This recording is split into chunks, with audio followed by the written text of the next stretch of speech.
Hello and welcome, everyone. My name is John M. Hawkins. The show is My Strategy, and we're coming to you live from the BBM Global Network and TuneIn Radio. Well, if you're just joining us, the show is My Strategy. It's on Saturdays at 10 a.m. Pacific, 1 p.m. Eastern. This is a show where we talk about personal development. In this episode, we're going to be talking about giving and receiving feedback.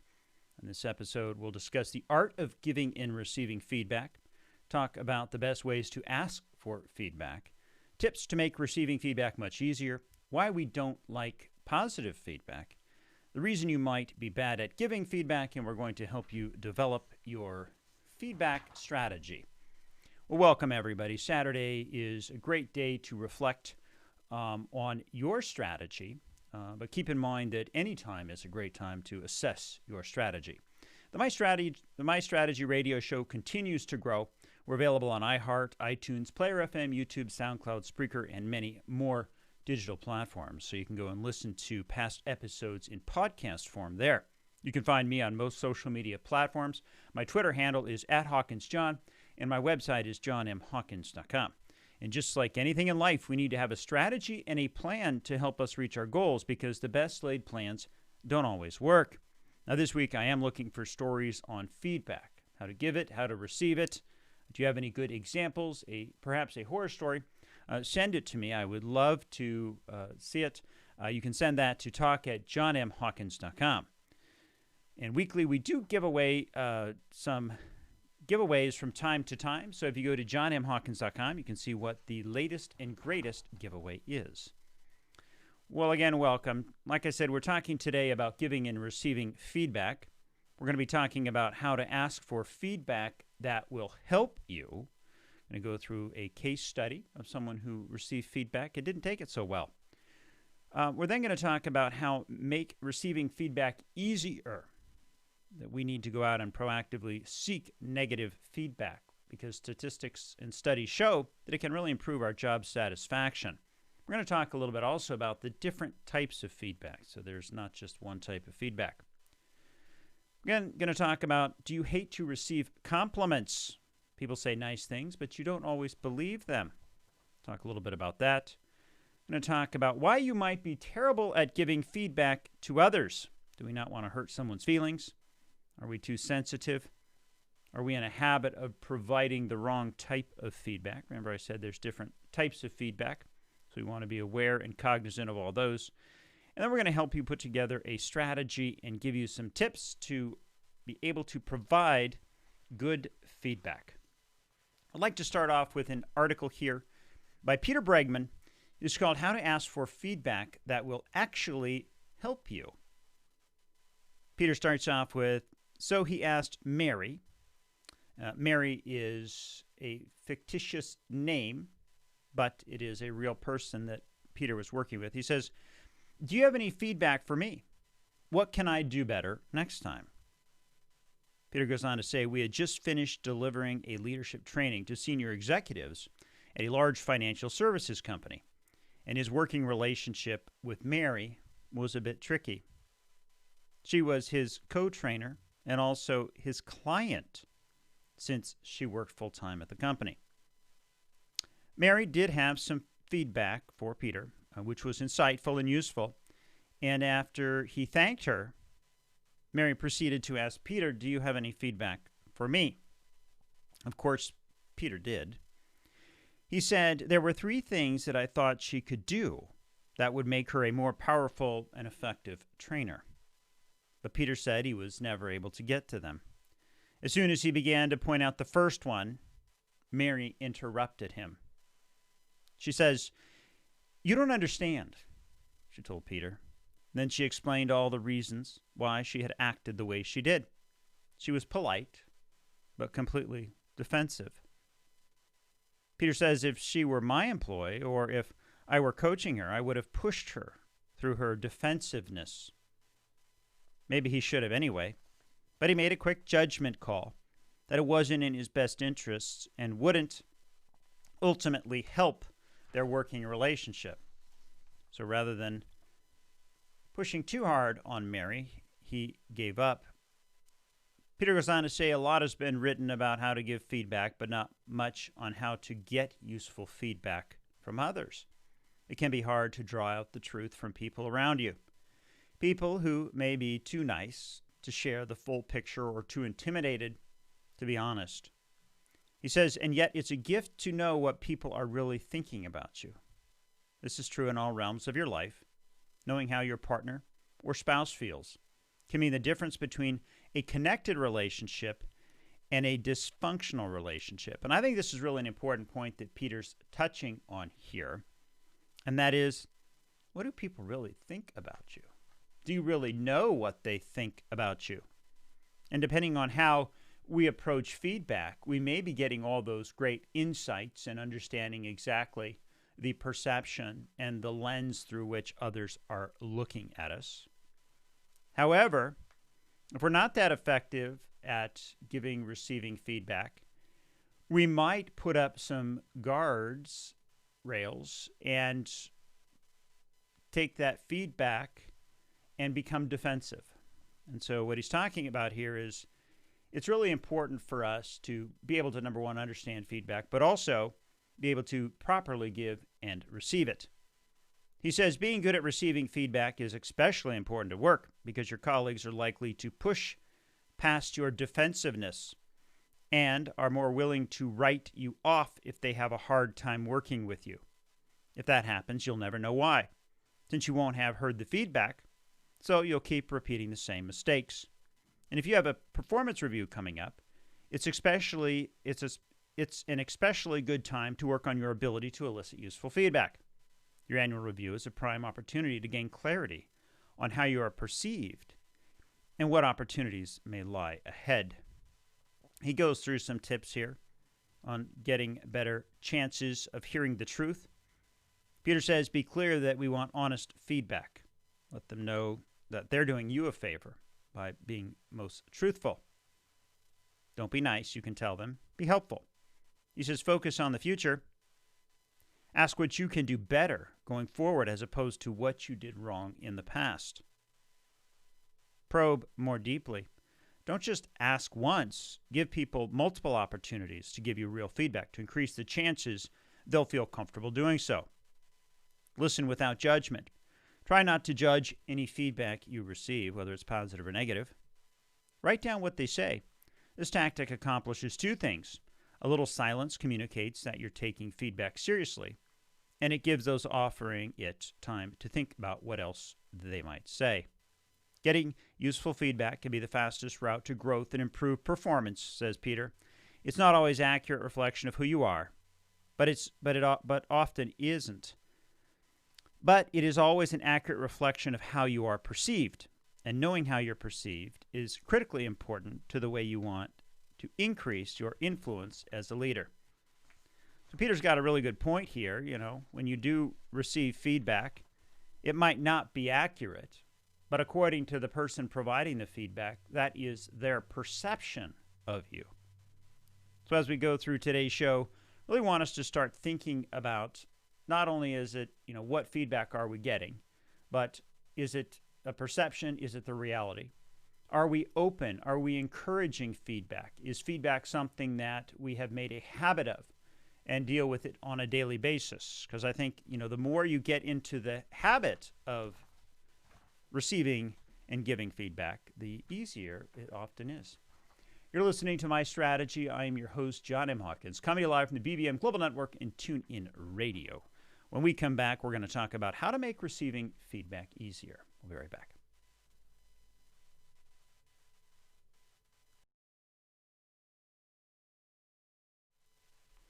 Hello and welcome back, everyone. I'm your host, John M. Hawkins. We're coming to you live from the BBM Global Network and TuneIn Radio.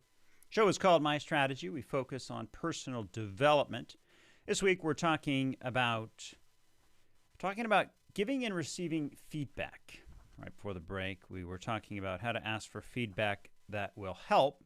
Talked a little bit about a case study where the fictional character, the fictional name based on a real character, had a hard time receiving feedback. She put up defenses. So in this segment, I want to talk a little bit about how we can make receiving feedback easier on us? How do we make feedback easier?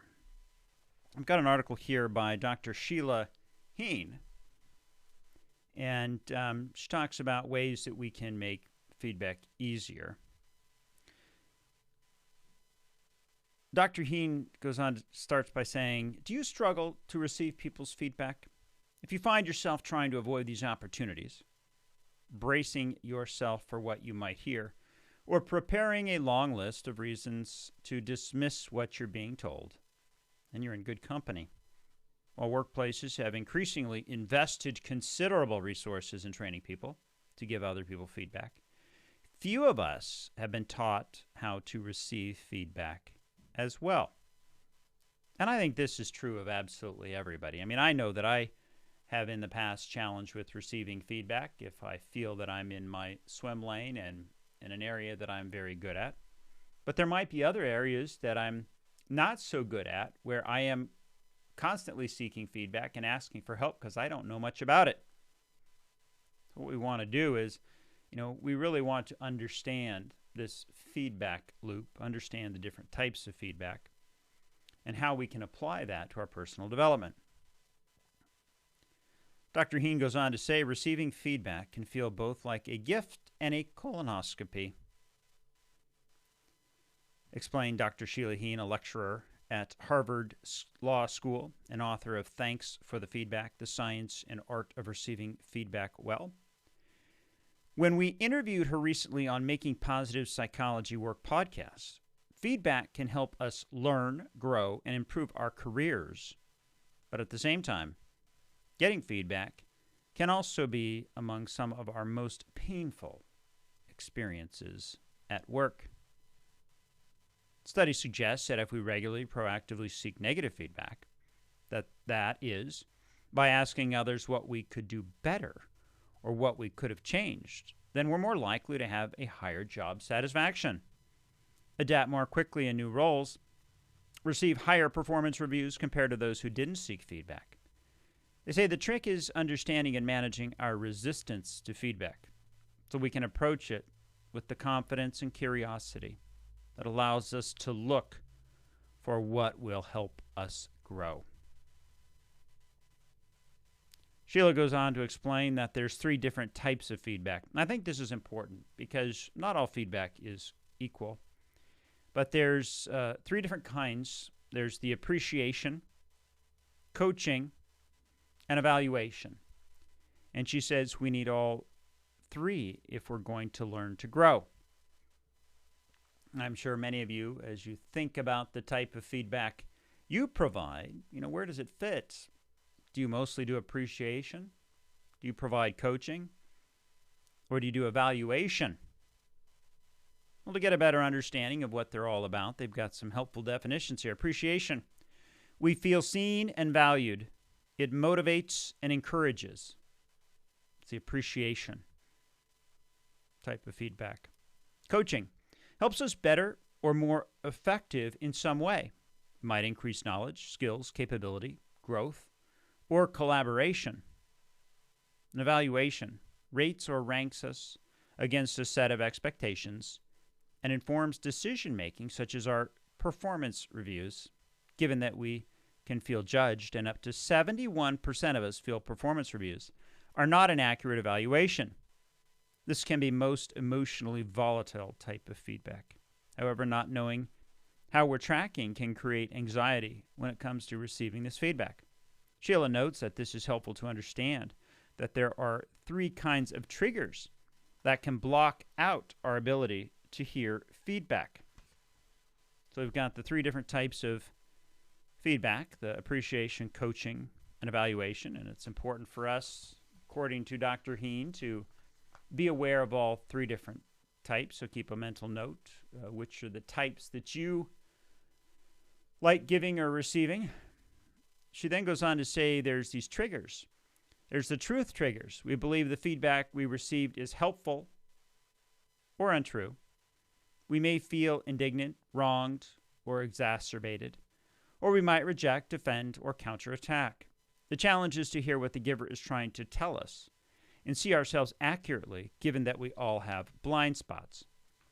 I think it's also important to know that not everybody is good at giving feedback, even though they may be in a leadership position. So if you are receiving feedback from a leader or a manager who does not have the skill of providing feedback, take that for what it's worth. They might be great in other areas, and rather than putting up a defensive mechanism and receiving that feedback negatively, you can take that from the perspective of that they might need some coaching on how to provide feedback. So you could turn it around and make it a teaching opportunity for the manager. Relationship triggers. The feedback is colored by our relationships with the person giving the feedback.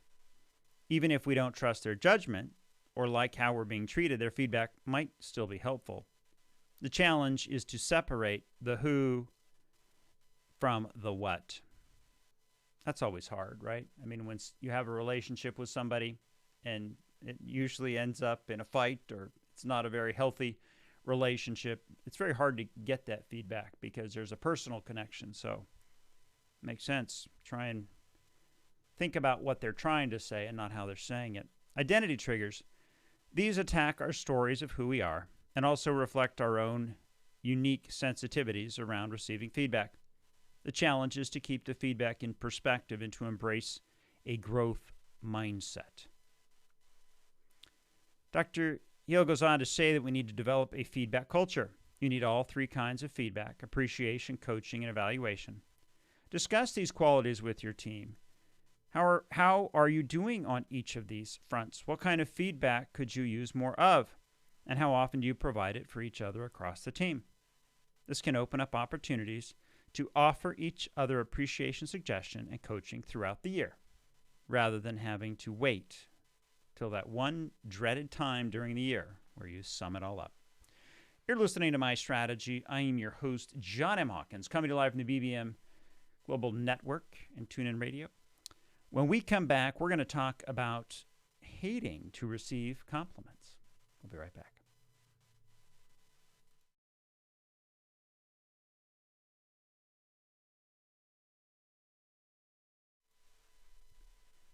Hello and welcome back, everyone. I'm your host, John M. Hawkins. The show is called My Strategy. We're coming to you live on the BBM Global Network and TuneIn Radio. Today we're talking about giving and receiving feedback, the art of giving and receiving feedback, talking about ways to ask for feedback, giving you tips to make receiving feedback easier. In this segment, I want to talk a little bit about hating to receive compliments. You're one of those people that doesn't like to receive compliments. I think I kind of go back and forth with this one. Sometimes I love, to get the compliments, and I accept it graciously. But there's other times when I know I'm not doing well in a specific subject area or topic or, something going on in my life, and I have a hard time receiving that feedback, that positive feedback. So I think we all probably struggle with this, some more than others. So that's what we're going to talk about in this segment. I've got an article here by Julie Rain, Psychological Reason Why You Hate Receiving Compliments. She says, I have a real issue. When people say nice things about me, I don't believe them. Whether it's how I look, an accomplishment I've recently achieved, or an idea that I had, or even just on cookies I baked. When people compliment me, I think they're lying or trying to manipulate me somehow, or that they mean well, but they don't recognize what I've done is actually not good. Like when your partner tells you you're beautiful, they're kind of obligated to. So the meaning is gone. She goes on to say, so when someone says to me, wow, your dress looks amazing today, she deflects. She'll say something like, oh, thanks, I don't know, I guess I like it. I can ride my bike in it, which is the important thing. Or she says it has pockets. She says, does this sound familiar to you?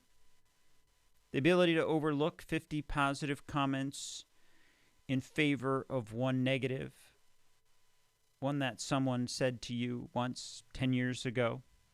She says it's so easy to dwell and believe and eternally reflect on the negative, even when it's overwhelmingly outweighed by the positive. Why does this happen? Why do we struggle to believe good things? She says science tells us that it's a loop. There are three factors happening here, feeding into one another endlessly to make it hard to accept compliments. The three things are, number one, low self-esteem, two, cognitive dissonance, and high expectations. I think these are fair, right? If you have a low self-esteem, you might not like to receive compliments. Cognitive dissonance, high expectations. I know the last time, actually it was yesterday, I received a compliment for something, and my expectations were much higher for the product than I had delivered. And even though I received a compliment, I dismissed it because my expectations were much higher. So I think this makes sense, right? There's other times you might not be feeling too good about yourself and you have low self-esteem. So which one of these is keeping you from receiving this positive feedback? She says it goes like this: if you don't think much of yourself for whatever reason, maybe it's imposter syndrome, maybe you've only been valued for one aspect for most of your life, so it's impossible to see your worth in others. Maybe you're continually comparing yourself to others, coming up short. Either way, you might have low self-esteem.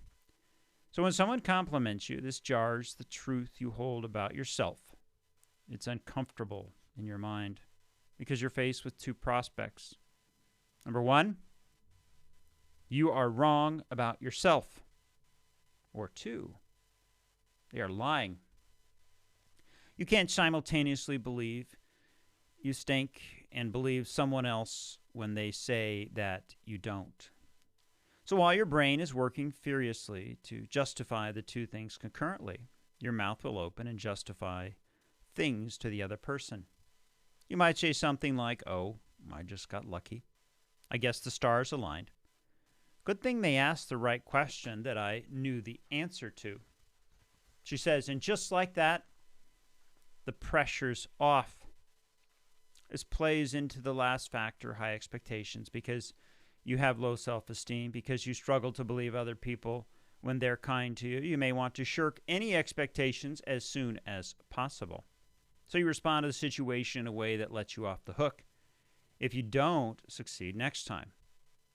This relieves a bit of the pressure and anxiety you feel when someone compliments you, but it's unpleasant to constantly be second-guessing every nice thing someone says.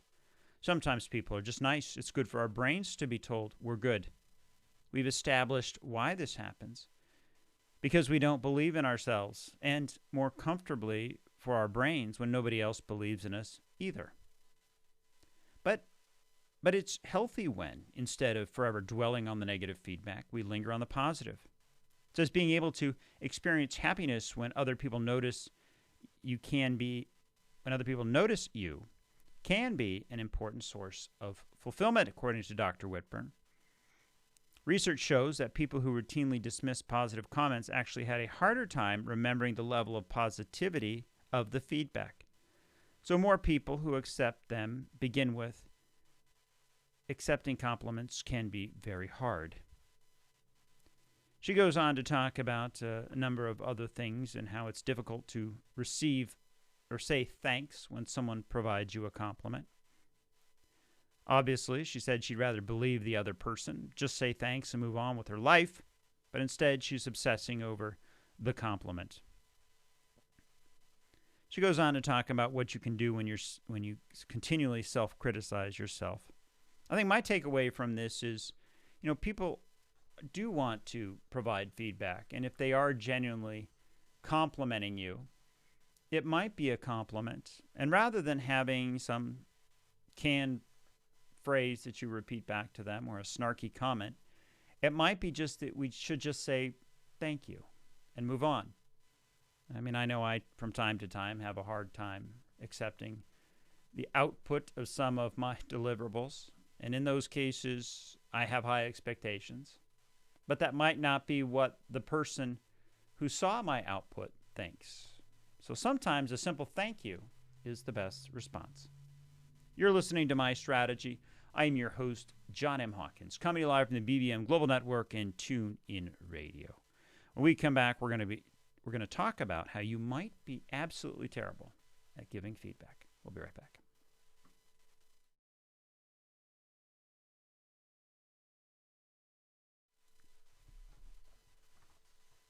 Hello and welcome back, everyone. I'm John M. Hawkins. The show is My Strategy.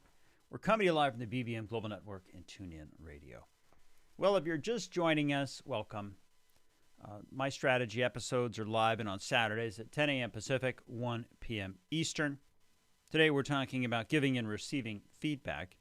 We've been discussing the art of giving and receiving feedback, talking about ways to ask for feedback, tips to make receiving feedback easier. We just talked about why we don't like positive feedback. In this segment, we're going to talk about why you might be terrible, absolutely terrible at giving feedback. And I don't know, I think, this is one of those things where, sometimes I give good feedback, sometimes I don't. And really, you have to practice giving feedback. And that's what we are trying to do today, is come up with our strategy so that we are good at giving and receiving feedback. Got an article here by Christy Hedges, says why you may be terrible at giving feedback. Christy says she covers topics at the intersection of leadership and communications. And last year she wrote about the mistakes that managers commonly make in giving feedback. She discussed how nuanced the process can be as we navigate the amount of directness, specificity, setting, and our own desired outcomes. She says, I'm in a conversation about feedback nearly every day, trying to help people develop strategies to provide it to their direct reports, peers, and even up the chain. No matter the level, we all struggle with how to give it. And just when we think we figured it out, someone comes along who tests our theories. I think this is interesting. Here's somebody who on a daily basis, probably in 50+% of their meetings, is coaching people on how to develop strategies to give feedback. And she even says, just when she thinks she's got it figured out, someone comes along who tests their theories. So this is something that we are going to work on and through our entire lives. So the good news is we are in good company. Bad news is we might need to work on this. She said for this post she'd like to focus not on the strategies, but on ourselves.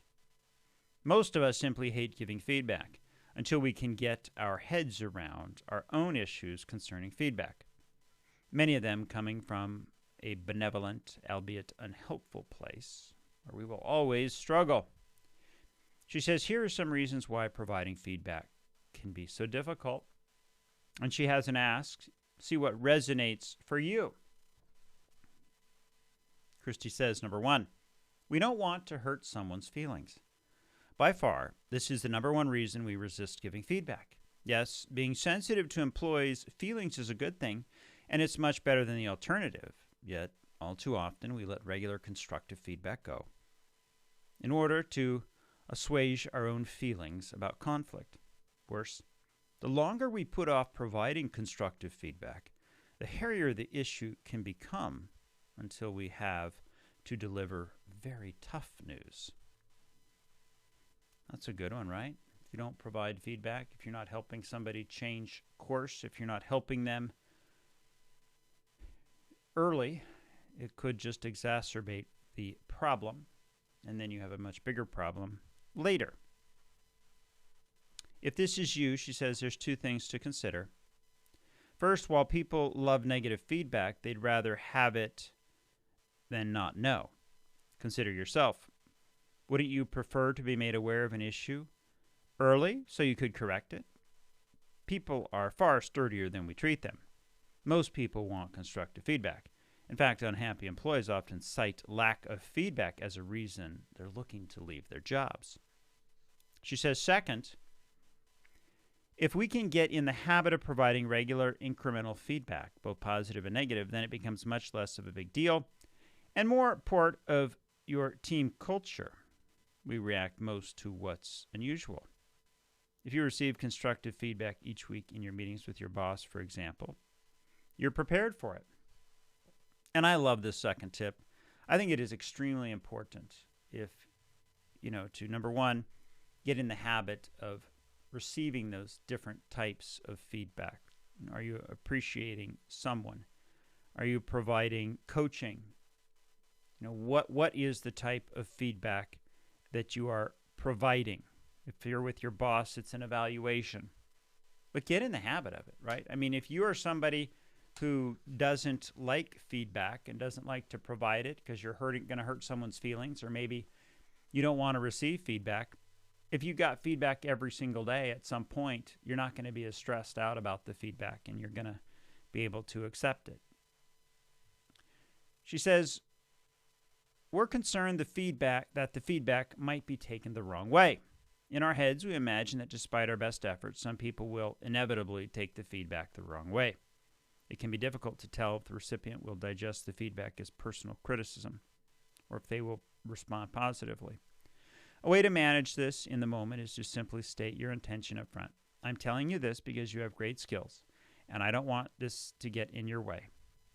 It's also helpful to ask the person to reflect back their thoughts about what they heard, which allows you to correct any misunderstandings promptly. Now, keep in mind that, when I read this, if someone said to me, I'm telling you that this is because you have great skills and I don't want this to get in your way, I might take that negatively. So while this might work for the author, you're going to need to come up with your own strategy, your own way of providing feedback. So it's something to start with, but it might not be appropriate for every situation. She says, number 3, we forget to give positive feedback. It's not only tough feedback that trips us up, it turns out we're not great at receiving positive feedback either. We talked about that in depth in a prior segment. She says, number 4, we're not sure what the effects of our feedback will be. We may be concerned whether the feedback we're providing will improve the behavior or worsen it. We don't want to demotivate someone or cause them to leave entirely. Number 5, we don't know how to approach it. Finding the right approach to feedback can be what stops us from giving it, especially with so many other items on our plate. Having a model to guide you will be helpful. It's like MIT's simple, effective 4 steps for giving feedback. Provide context for what's at hand. Describe the behavior. Explain the impact of their behavior. Discuss clear next steps for how the behavior would be improved or altered. Explain the importance of changing the behavior and the positive results it will bring. What blocks you from giving feedback? She says. You're listening to My Strategy. I am your host, John M. Hawkins, coming to you live from the BBM Global Network and TuneIn Radio. When we come back, we're going to talk about tips to giving good feedback. We'll be right back.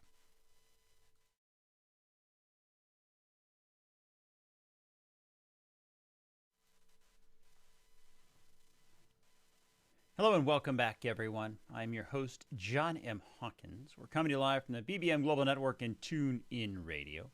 Well, very happy to be here with you today and glad you can join us. My strategy episodes are live and on Saturdays at 10 a.m. Pacific.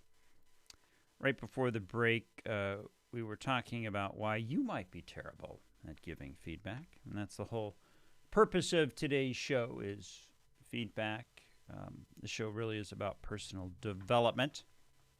In this segment, a lot of times I talk about strategy and how we can go about developing our strategy, which is awareness, assess and analyze, strategize and plan, implement, support and evaluate. And those are the 5 steps that I use when I create a strategy. And I iterate through these steps every day with most every problem I'm thinking about. And The reason I do that is, I want it to become habit. I want it to be something that I do without thinking. And my goal is to be more of a strategic thinker who has the ability to not only think strategically, but also there's tactical aspects to this as well, where I can go and implement my plan. So keep in mind that, we always want to be thinking about a systematic approach. But given that this topic is pretty relevant, and I think it's important for us to be thinking about our strategy, but at the same time, we also need some tips to help us. And one of the sites I really like is called Mind Tools. And they really do a good job of putting together articles on soft skills, really, which is what we're talking about today. And soft skills, unlike hard skills you can measure, right? There's a way to determine how you're doing. If you're writing code, programming, or if you're, doing accounting, it's pretty easy to know if your debits don't equal your credits. With the soft skills, it's a little bit more difficult. So I want to go through some of these. They're talking about performance reviews. And it says, does the mere mention of this make your heart sink? Employees and managers the world over dread this ritual. I don't think this is fun for managers either. It's not. Nobody really likes it. And therein lies the main problem. We have institutionalized the giving and receiving of feedback. We save up our comments and document everything and all the notes we note about a person's performance. And then, like a big cat ready to pounce, the manager brings a hapless employee into the office and springs a year's worth of constructive criticism onto him or her. No wonder why this process is so unnerving and fear-provoking. This is exactly the wrong emotional environment in which to discuss performance, introduce suggestions for improvement, and talk about goals for future. This is a shame because giving and receiving feedback is the key to engaging your people and keeping them on track. When done right and with the right intentions, feedback can lead to outstanding performance. Employees have to know what they're doing well and not well for them to really hear your thoughts and suggestions on ways to improve, though that feedback has to be delivered carefully and frequently. They state the obvious. Giving feedback is a skill. And like all skills, it takes practice to get it right. So in this article, and they also have a video here, they're talking about ways to do it. So they give us some tips. Tip: we talk generally about feedback between a manager, supervisor, and a team member. However, feedback can and should be given up, down, and sideways. The same principle applies. Check your motives. Before giving feedback, remind yourself of why you're doing it. The purpose of giving feedback is to improve the situation. You won't improve anything by being critical. Be timely. The closer to the event you address the issue, the better. Feedback isn't about surprising someone. The sooner you do it, the more the person will be expecting it. Think of it this way. It's much easier to provide feedback about a single one-hour job that has been done properly than it is to do so about a whole year of failed one-hour jobs. Take a look at tip. If the situation involved is highly emotional, wait until everyone has calmed down before you engage in feedback. The recipient will be more likely to hear what you're saying, and you're going to avoid saying something you won't regret later. Another key here is to make it regular. Feedback should be a constant process that requires constant attention. Prepare your comments. You don't want to read a script, but you do need to be clear about what you're saying. This will help you stay on track and really stick to the issue. Be specific. Tell the person exactly what they need to do to improve. This ensures that you stick to the facts and there is less room for ambiguity. If you tell someone they've acted unprofessionally, what does unprofessional mean? Were they too loud, too friendly, too casual, too flippant, or too poorly dressed? Or are you having a bad day It doesn't say that in here, but are you having a bad day and you're just taking it negatively? It's a possibility, right? Tip, try not to exaggerate to make a point. Avoid words like never, all, always, because the person will likely get defensive. Discuss the direct impact of the behavior and don't get personal or seek to blame. Criticize in private. While public recognition is appreciated, public scrutiny is not. Use I statements. Give feedback from your perspective. This way you don't label the person.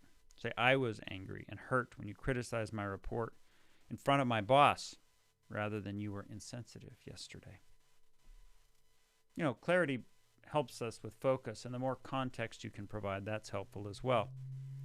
Limit your focus. A feedback session should discuss no more than 2 issues. Any more than that, and you risk the person feeling attacked or demoralized. Now, can you imagine, end of the year, getting a list of 30 things that you've done wrong, that your boss has been squirreling away in a inbox folder? It's hard to do. No wonder people get upset and don't like performance reviews. Talk about positives too. A good rule is to start off with something positive. This helps the person feel at ease. It will also allow them to see what success looks like and what steps they need to take the time to get it right. Try to end on a high note. Otherwise, they may leave feeling despondent and worthless. Many people tend to overdo this and end up sandwiching the constructive feedback between too many positives. Then the takeaway message becomes, gee, I'm really doing well, instead of, I'm good at communicating with others, but I need to bring my interpersonal skills up to the level that my coworkers have. They provide some other tips here. Again, this is Mind Tools. Great site if you're looking for some comprehensive ways to improve your feedback. You're listening to My Strategy. I'm your host, John M. Hawkins, coming to you live from the BBM Global Network and TuneIn Radio. When we come back, we're going to help you put your plan in place. We'll be right back.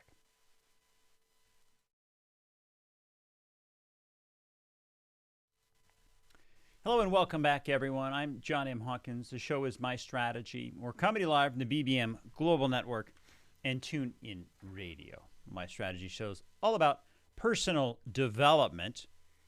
And in case you missed this week's broadcast, you can listen on iHeartRadio, Apple iTunes.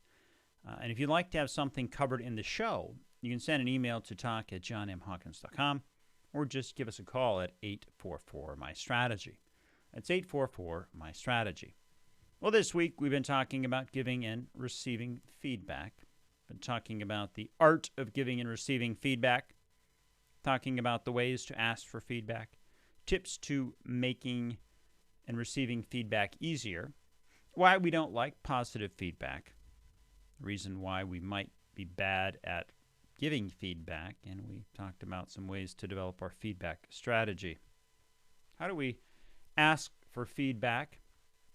Early on in the show, we were talking about a case study where Mary asked for some feedback of her coworker, and the coworker said there's 3 things you should work on. And the coworker goes on with the first one, and as soon as he gets the first one out of his mouth, Mary decides that she is going to become defensive.